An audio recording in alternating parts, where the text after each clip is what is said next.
It finally happened. This movie has released. We all know the controversies that this movie went through. Everything from what Rachel Zegler said about the movie. Is not going to be saved by the prince. She's not going to be saved by the prince, and she's not going to be dreaming about true love with a guy who literally stalks her. Yeah. Weird. To the leaked set photos of the 7 dwarves, or the 7 magical creatures. And this movie really did rub everyone the wrong way. Now, one of the first ways it rubbed people the wrong way was with the casting of Rachel Zegler. Disney race-bended Snow White, and they've always race-bended characters before, but this one in particular made no sense, because Snow White is white. It's described that she has got hair as black as ebony and skin as white as snow. And Disney for some reason says, yeah, we're gonna try to make this character diverse. Now, I personally was never bothered by the fact that they cast Rachel Zegler, because her skin was light enough and I still could see her as Snow White. But what really bothered me is the hypocrisy. Usually Disney and all these studio executives that try to race-bend characters always make the argument, well, where is it written? There is no rule that the character has to be white, so we can race-bend them. But here's the thing, with Snow White, it was in the name, so in this case, it was written. But Disney were like, no it's not, and it's like, yes it is. So the reason I'm opening with this is because the movie opens with it. The movie actually tries to justify why Snow White is not actually white. Basically, she was born when it was snowing, and her parents looked outside and were like, huh, I guess we should call our daughter Snow White, you know, because of all this snow. Yeah, I wish I was kidding, but that is literally what they do. Yeah, when that happened, I actually couldn't believe it. I was genuinely surprised. I didn't think they were going to acknowledge it at all, but you know what? After hearing their reasoning, I think it's better if they just did not mention it, because that was just laughable. But anyway, now that we brought it up, how was Rachel Zegler as Snow White? Because we've seen how she acts in real life, and she really comes across as very snarky, unlikable, and she just doesn't come across at all as someone who could play a character who is supposed to be the fairest of them all. And I gotta say, she was actually pretty good. I know, I am genuinely surprised too. Now, I tried to go in without any bias, but I still couldn't help it. We've just seen Rachel Zegler in this very unlikable light, and she's done that mostly herself. I even forgave her at one point and made a video why I didn't feel as harsh on her anymore, and put most of the blame on Disney for how they were trying to push these fairy tale characters. But then she went on to do some more interviews, and I couldn't forgive her anymore. So that just goes to show you how much I've really not liked Rachel Zegler. So yes, even though I was trying to go in with zero bias, I couldn't help but go in with some bias. And the fact that I thought she did a decent job, that really is quite surprising. If you're going into this movie fearing that you're going to see that snark and that unpleasant persona from Rachel Zegler, you don't have to worry about that. She loses all of that, and you can tell that she's trying to play a character that is very fair. And for the most part, she actually manages to pull that off. Her character is very pleasant, she's very softly spoken, she's very delicate, and there are some times where she tries to add these little cadences to her voice from the Snow White in the animated movie. And these little mannerisms and cadences to her voice really does feel like she's playing the character from a period piece. And I really liked that. That made her performance feel a little bit classy. And the way she talked to the dwarves, I really liked that too, and I did find it quite nice. And I also thought they struck a good balance when she was trying to do some romantic banter that was slightly aggressive with the prince, who is not a prince in this version, but is instead a bandit.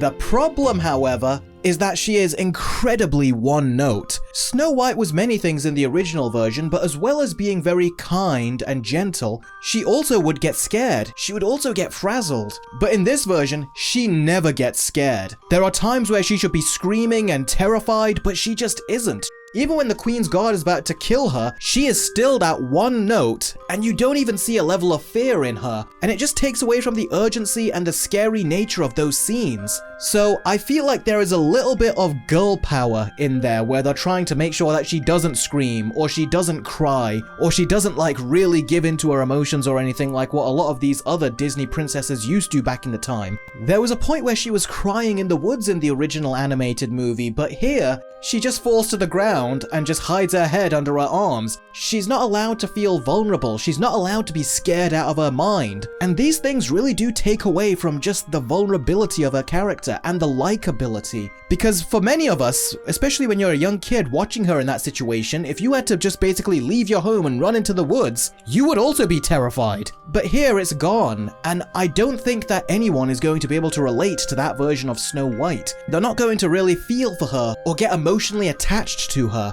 And that's because, like I said, she is very one note. So although I like how kind and gentle she is and all those elements, Rachel Zegler doesn't get across anything else. If I had to bet money on it, I think it really is down to the script. Because Disney have been doing this for a while. They've been trying to apply this girl boss mentality to their female characters, and they don't want to show too much vulnerability from them. And that has backfired on them before, and I don't think it's as aggressive in this one, the girl power element, but it's in there enough to where it does affect this version of Snow White, and it takes an integral part away from her character. So I like part of Snow White. I think Rachel Zegler did a far better job than I would have thought she was going to, but she lacked that fear. And next up, we have the genocidal maniac herself, Gal Gadot. And she plays the evil queen. Now, I gotta say, Gal Gadot was a good actor in the first Wonder Woman movie, but as soon as I saw her in Red Notice, something became very apparent to me. She couldn't act in that movie. So I thought it was just that movie, that maybe that movie did not direct her well. But then I saw her in Death on the Nile, and she couldn't act in that. We have a piano tuned, a chef stolen from Shepherds of Cairo, and enough champagne to fill the Nile. And then we all saw her in Wonder Woman 1984, and she couldn't act in that either. Max Lord, you're putting yourself and everyone else in grave danger. I need you to give me the stone. What happened to it? And that was the movie that made everyone think that she just could not act. And ever since Wonder Woman 1984, I have dreaded seeing her in any other movies, because her acting just seems to get progressively worse with each film. And in Snow White, that trend keeps on going, because she is so bad in this movie. Now, when it starts, she was okay at best. And that's because her character was just very subtle. She wasn't yelling, she wasn't shouting, she was speaking very calmly. So her performance here wasn't terrible, but it wasn't good either, because at these early moments, you're supposed to feel a sense of menace from the evil queen. But Gal Gadot's delivery of these lines is just so dry, devoid of any personality, and quite frankly, devoid of any acting. And it just seems like she doesn't care. But then we get to the scenes where she raises her voice, and when she raises her voice, her acting gets so bad, I actually had to stop myself from laughing. Like I said, there is no menace to her performance, so then when she starts singing an evil song, you just don't buy how she starts singing about how evil she is, and whenever she tries to say the iconic lines of the evil queen from the animated version, it just doesn't fit, man. It really doesn't. It's hard to listen to. In fact, I was cringing at parts of her performance, and her singing is terrible. There were a couple parts to her songs where I was like, oh, there's a good rhythm there, but that's more down to the writing and the people that orchestrated these songs. But Gal Gadot's singing voice, it is so bad. It sounds like someone who doesn't know how to sing is trying to sing. And you know she can't sing either, because her songs are the only ones in this entire movie that are auto-tuned. They actually had to bring the computer in to help her sing. Gal Gadot really was the worst actor in this entire movie. And it's just such a shame, because I really wish they would have brought someone else in, someone who had a natural ability to bring a sense of menace to a character, someone who can exert fear, so when Snow White is sitting opposite her, you feel scared for her. But I never felt that with Gal Gadot. In fact, I would even go as far as to say that her performance felt like it came from a school play at times. It was just really bad.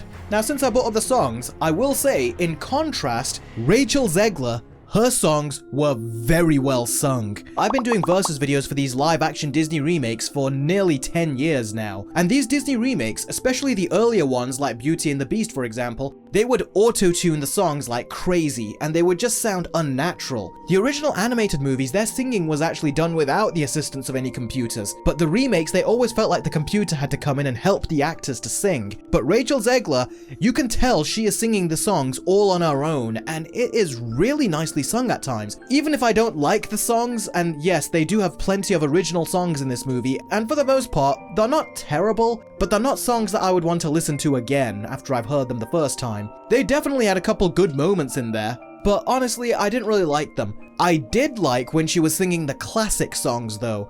the Whistle While You Work song, I actually genuinely enjoyed.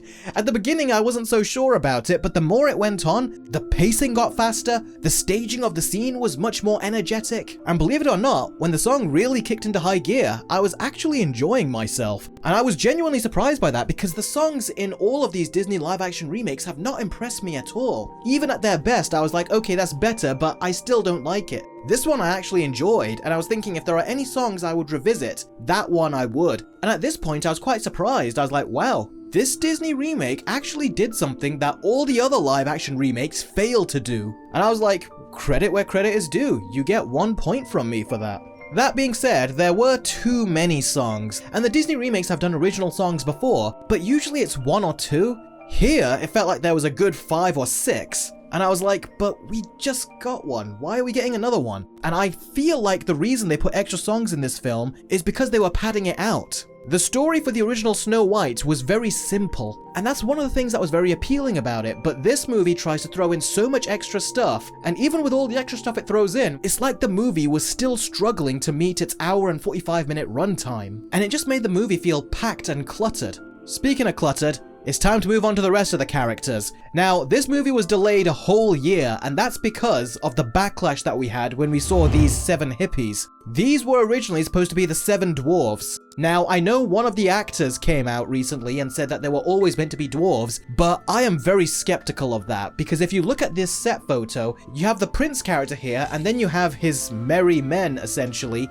and there are 7 of them. That is not a coincidence to me. I genuinely do think that these were the characters that were supposed to be the replacements for the 7 dwarves, but then when the backlash happened and Disney delayed the movie a whole year, I can guarantee you that's where the reshoots came in, and then they put the dwarves in there. But they had to do it quick, so that's why they had CGI characters rather than casting 7 little people. And the dwarves themselves, when I saw them for the first time, I couldn't believe what I saw. Because guys, we've seen the Uncanny Valley effect before. Not like this.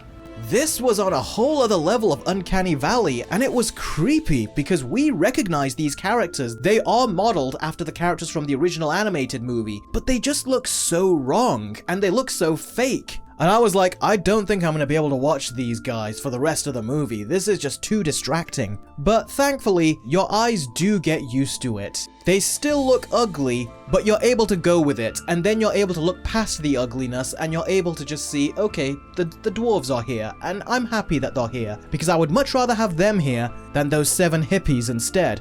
And the dwarves, they are still fun to be around. They're nowhere near as good as they were in the animated movie, because in the animated movie, they were just natural. The movie just had a natural ability to make them likable, they fit the structure of the story well, they interacted very well with Snow White. It was just seamless. In here, not quite so seamless. Their personalities, it feels very modernized. Back in the day, the quirks that the dwarves were given, it was just written so naturally by the writers and animated so earnestly. But now, you can tell the gags that they have are so forced, the jokes they have are forced, and my theater didn't laugh at a single one. In fact, nothing that these dwarves did, even with their goofy mannerisms, nothing made the audience laugh. And there were a lot of kids in my audience, 3/4 of my auditorium was full, and no one had a reaction to these guys. No one had a reaction to the entire movie. So yeah, these dwarves, I was glad they're here, but they felt like very modern comic relief, and the goofy charm that they had in the original animated film is not really found here. That being said, I never found them to be unbearable. And they did have a really good song. They actually combined the Dig Dig Dig song and the Hi Ho song together, and I actually really enjoyed that. So yeah, the dwarves weren't great, but I was glad they were in there. It's better those dwarves than the hippies that we got. Oh yeah, by the way, we still got those hippies. Yeah, I was surprised to see them when they were there. I actually thought they were going to cut them out of the entire movie, but they didn't. They show up, and you see them, and I gotta say, the trauma that we had from seeing them in those set photos, it really had an impact on me, because when I saw them, I actually moved back into my seat, because these guys were practically their own crazy myth. Because there was a lot of talk of them being stand-ins for the actual actors, then we found out no, they're meant to be really in the movie. Then there's talk about, are they supposed to be the replacement of the 7 dwarves? And we knew they were going to reshoot the movie, so I thought they were going to take those 7 out. But then when we actually see them, I genuinely was taken aback. But you know what? They might as well have gotten rid of them, because they are barely in the movie, and worse, They don't even say anything. Like, there's 7 of them, so seriously, there is no doubt in my mind they were meant to be the original replacements of the 7 dwarves. Even with the way the movie is structured and how Snow White leaves the dwarves' house to go join them, I was like, this whole section with the dwarves was so clearly part of the reshoots. Because if you were to cut the whole scene with the dwarves out, the movie would actually transition to these 7 hippies, and they would very much take the place of the dwarves. Everything down from their interactions to the songs, it genuinely feels like this is the second set of 7 dwarves for the film. However, you can tell they massively cut their roles down. They don't say anything, they don't get any character development. Now, from what I remember, 2 of them did talk, but it was only like 1 sentence. I think one person even just said thank you, and that was it. So I don't know, I have a feeling that they were supposed to have a much bigger role originally, but once they did the reshoots, they massively cut their roles down. That's my guess. But because they paid the actors, maybe there was something in their contracts or something, they had to keep them in the movie somehow, and this is what they did. But it feels like you could have just taken them out of the film and it would have made no difference. Of those 7 hipsters, there was also that one dwarf, and it genuinely feels like he was meant to be the consolation for us, the audience, for Disney taking the 7 dwarves out. He's the only one that speaks the most out of all those hipsters, and he even gets to fire a crossbow at one point. So yeah, those 7 hipsters are in the movie, and honestly, it would have been so much better if they were just taken out. Because not only are they pointless, but this is the part of the movie that really drags. The whole middle section of the movie takes place in a forest, and there's multiple song numbers, there's bizarre character development that feels very half-baked and underwritten, and it felt like the movie was trying to stretch out this section as much as it could, because the only thing that could happen next was the poison apple scene. So yes, those are essentially all the characters. There are more characters, but I'll talk about them in my versus video. Ultimately, the dwarves were good enough, and Snow White was also good enough. Now we also have the prince in here, and the prince in the original, let's be honest, he had no character to him, but it was enough. The prince was essentially supposed to be the dream for the princess ultimately, and they went off and they got married in the end. That is how it was. Here, he's a bandit, and honestly, with his first scene with Snow White, it reminded me a lot more of Flynn Rider. So if you wanted to see Snow White get with Flynn Rider, this is probably the closest you'll get. The actor does a decent job. I thought his singing voice was actually not bad either, even though I wasn't a fan of the song. But I thought the two actually did have a good bit of chemistry, and I wonder if that is where Mark Webb came in, the director, and applied some of his own directing magic, because that is something that this director, Mark Webb, is known for. He's known for doing good romances between characters. And this is definitely not his best work, but you can tell he maybe had a little bit of a say in this film, because let's be honest, movies like these are always directed by Disney. The directors get very little say. But they did have an initial spark, and I actually thought that was pretty good, the fact they actually managed to do that. But even he gets captured so many times, I actually thought he was really kind of stupid. But whatever. The movie ultimately has its climax, and the climax, there was a good element or two in there, but it felt like they really wrote themselves into a corner because they had no idea how to end it, so they just pulled something out of their butt, which I don't even think they know what happened with the movie's ending. The movie does suffer from what a lot of these other live-action Disney remakes suffer from, which is they had a very simple story, but then they complicated them. It very much is a situation of Beauty and the Beast. The original animated movie is very earnest, it's very genuine, it's very simple, it's really engrossing. It's made with such affection for the craft of storytelling and fairy tales. But then you have The Beast, which is the live-action remakes, which is full of corporate greed, no passion, no love for the original source material, and is just looking to make a quick buck. Throw a genocidal maniac in there, and you've got The Beast right here. The original animated movies, we all know those are supposed to be the far superior versions, and as much as they tried to modernize this Snow White, it did not work in the end. Did I find this as bad as some of the other Disney remakes out there? No, and that is probably the biggest surprise for me coming out of this movie. But would I say I'd go out there and watch it again? And would I recommend it to you guys? No, of course not. We all knew this going in. This is another heartless cash grab from Disney. If you want to watch a great version of the story being told, then go and watch the original. This movie just continues to show how Disney have lost sight of what they were. The fact that they even try to change these dwarves to these 7 hipsters shows just how much they have an identity crisis. And if they want to have any chance at succeeding, especially now that audiences have been voting with their wallets and have not been seeing their movies, then they really need to get their heads out of their asses and go back to making what people loved from Disney, because they really have lost that. And they've not just lost it at Disney, they lost it at Pixar, and they also lost it at Marvel, and they also lost it at Lucasfilm. Disney is one big clusterfuck right now, and if they want to succeed, they need to go back to the drawing board and figure out what it is they used to do that brought people in, that made people come to them in droves. Families used to go to Disney, even families out there who don't usually go to see movies. On those few rare occasions, they would go to see a Disney movie in theaters. That's how much Disney was known and beloved and trusted by families all over the world, regardless of their viewpoints, regardless of their politics, regardless of their religions. They all used to agree that Disney was a safe place for the family to go, and it was a very trustworthy and reliable place. If you go to see that one Disney movie, you are almost guaranteed a magical experience, one that will last you and the family for several months. But now, it's very disposable. You watch one Disney movie, you come out feeling nothing, and then you gotta wait about a month or two for the next Disney movie, where you will also feel nothing. It's very predictable, people are getting sick of it, and that is why Disney is collapsing and failing as a company. Disney really is in a destructive place right now, and that is no one's fault but their own. And if they want to have any chance in succeeding, then they need to go back to the drawing board and figure out what it was that made people love and trust Disney. Because that love and trust is nowhere to be found. And that is a sad thing.